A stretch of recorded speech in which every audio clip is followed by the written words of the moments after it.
अथ सप्तमोदशोऽध्यायः। महाराज परीक्षित द्वारा कलयुग का दमन। सूत जी कहते हैं, शौनक जी, वहां पहुंचकर राजा परीक्षित ने देखा कि एक राजवेशधारी शूद्र हाथ में डंडा लिए हुए और गाय बैल के एक जोड़े को इस तरह पीटता जा रहा है जैसे उनका कोई स्वामी ही न हो। वह कमलंतु के समान श्वेत रंग का बैल एक पैर से खड़ा काँप रहा था तथा शूद्र की ताड़ना से पीड़ित और भयभीत होकर मूत्र त्याग कर रहा था।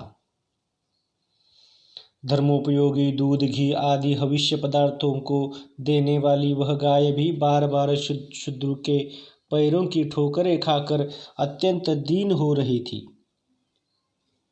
एक तो वह स्वयं ही दुबली पतली थी, दूसरे उसका बछड़ा भी उसके पास नहीं था। उसे भूख लगी हुई थी और उसकी आंखों से आंसू बहते जा रहे थे। स्वर्ण जटित रथ पर चढ़े हुए राजा परीक्षित ने अपना धनुष चढ़ाकर मेघ के समान गंभीर वाणी से उसको ललकारा।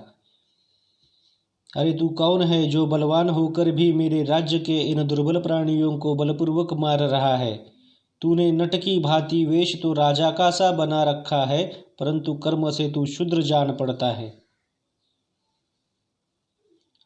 हमारे दादा अर्जुन के साथ भगवान श्री कृष्ण के परम धाम पधार जाने पर इस प्रकार निर्जन स्थान में निरुपद्रवों पर प्रहार करने वाला तू अपराधी है, अंत वध के योग्य है। उन्होंने धर्म से पूछा, कमलनाल के समान आपका श्वेत वर्ण है, 3 पैर न होने पर भी आप एक ही पैर से चलते फिरते हैं। यह देखकर मुझे बड़ा कष्ट हो रहा है। बतलाइए, आप क्या बैल के रूप में कोई देवता हैं? अभी यह भूमंडल कुरुवंशी नरपतियों के बाहुबल से सुरक्षित है।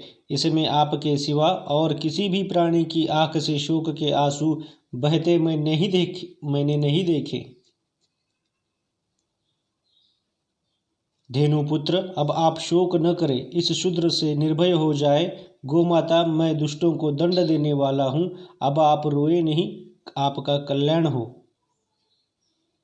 देवी, जिस राजा के राज्य में दुष्टों के उपद्रव से सारी प्रजा त्रस्त रहती है, उस मत वाले राजा की कीर्ति, आयु, ऐश्वर्य और परलोक नष्ट हो जाते हैं।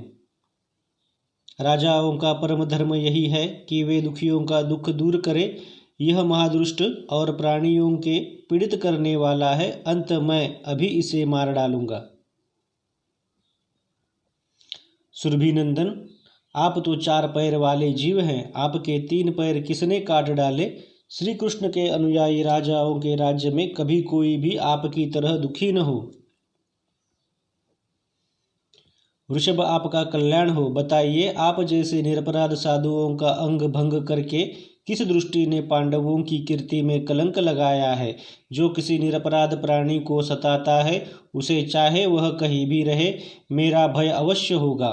दुष्टों का दमन करने से साधुओं का कल्याण ही होता है। जो उदंड व्यक्ति निरपराध प्राणियों को दुख देता है, वह चाहे साक्षात देवता ही क्यों न हो, मैं उसकी बाजूबंद से विभूषित भुजा को काट डालूंगा।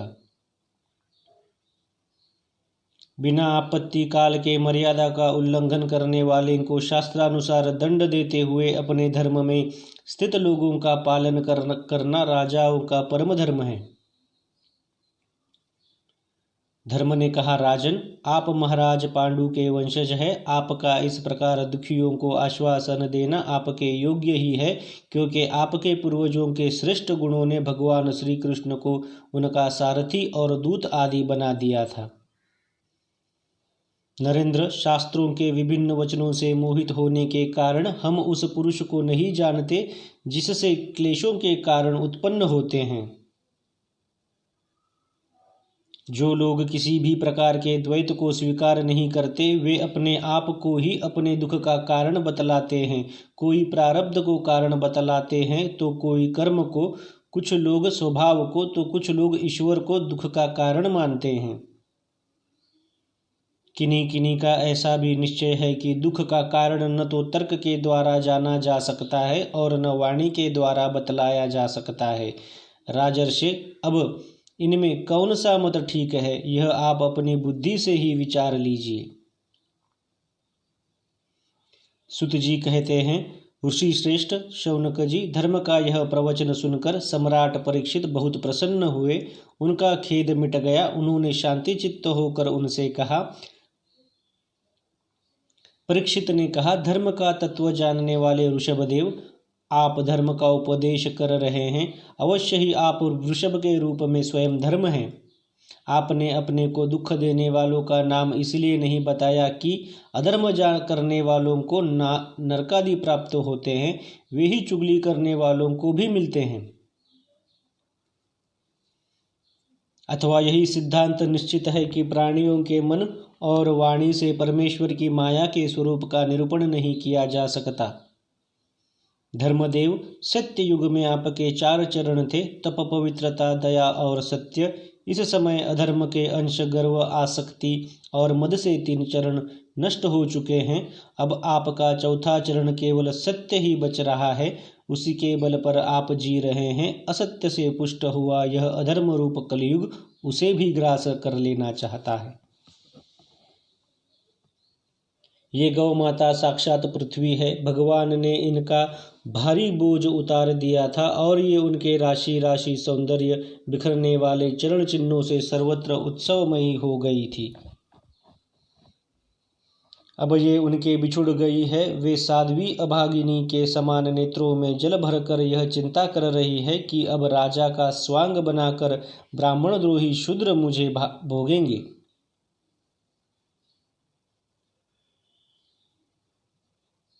महारथी परीक्षित ने इस प्रकार धर्म और पृथ्वी को सांत्वना दी। फिर उन्होंने अधर्म के कारण रूप कलयुग को मारने के लिए तीक्ष्ण तलवार उठाई।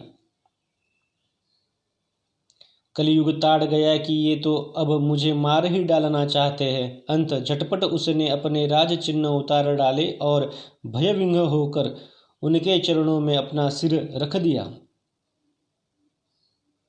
परीक्षित बड़े यशस्वी, दिनवत्सल और शरणागत रक्षक थे।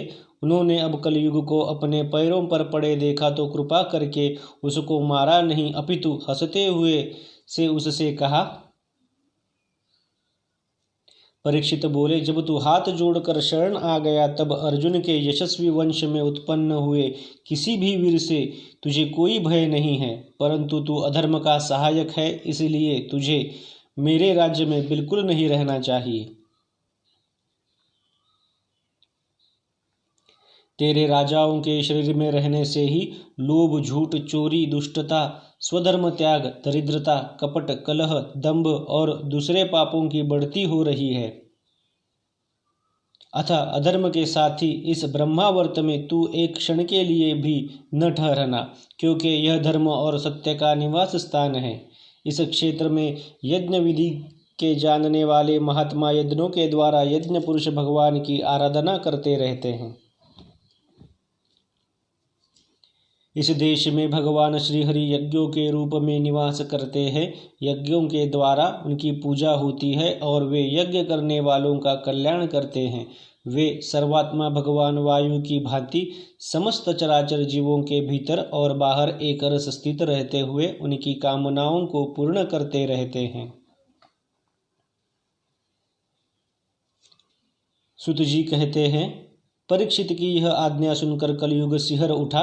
यमराज के समान मारने के लिए उद्यंत हाथ में तलवार लिए हुए परीक्षित से वह बोला। कली ने कहा, सार्वभौम, आपकी आज्ञा से जहाँ कहीं भी मैं रहने का विचार करता हूँ वही देखता हूँ कि आप धनुष पर बाण चढ़ाए खड़े हैं। धार्मिक शिरोमणि, आप मुझे वह स्थान बतलाइए जहाँ मैं आपकी आज्ञा का पालन करता हुआ स्थिर होकर रह सकूं। सुत जी कहते हैं, कलियुगी की प्रार्थना स्वीकार करके राजा परीक्षित ने उसे 4 स्थान दिए: द्यूत, मद्यपान, स्त्री संग और हिंसा। इन स्थानों में क्रमशः असत्य, मद, आसक्ति और निर्दयता, ये 4 प्रकार के अधर्म निवास करते हैं। उसने और भी स्थान मांगे, तब समर्थ परीक्षित ने उसे रहने के लिए एक और स्थान स्वर्ण धन दिया। इस प्रकार कलयुग के 5 स्थान हो गए: झूठ, मद, काम, वैर और रजोगुण। परीक्षित के दिए हुए इन्हीं 5 स्थानों में अधर्म का मूल कारण कली उनकी आज्ञाओं का पालन करता हुआ निवास करने लगा। इसलिए आत्मकल्याणकामी पुरुष को इन 5 स्थानों का सेवन कभी नहीं करना चाहिए। धार्मिक राजा, प्रजा वर्ग के लौकिक नेता और धर्मोपदेष्टा गुरुओं को तो बड़ी सावधानी से इनका त्याग करना चाहिए। राजा परीक्षित ने इसके बाद वृषभ रूप धर्म के 3 चरण तपस्या, शौच और दया जोड़ दिए और आश्वासन देकर पृथ्वी का संवर्धन किया। वे ही महाराजा परीक्षित इस समय अपने राज सिंहासन पर, जिसे उनके पितामह महाराज युधिष्ठिर ने वन में जाते समय उन्हें दिया था, विराजमान हैं। वे परम यशस्वी सौभाग्य भाजन चक्रवर्ती सम्राट राजर्षि परीक्षित इस समय हस्तिनापुर में कौरव कुल की राज्य लक्ष्मी से शोभायमान है। अभिमन्यु नंदन राजा परीक्षित वास्तव में ऐसे ही प्रभावशाली है जिनके शासन काल में आप लोग इस दीर्घकालीन यज्ञ के लिए दीक्षित हुए हैं। इति श्रीमद्भागवते महापुराणे परमहंस्या संहिताया प्रथम स्कंदे कलि निग्रहो नाम 17ोऽध्यायः।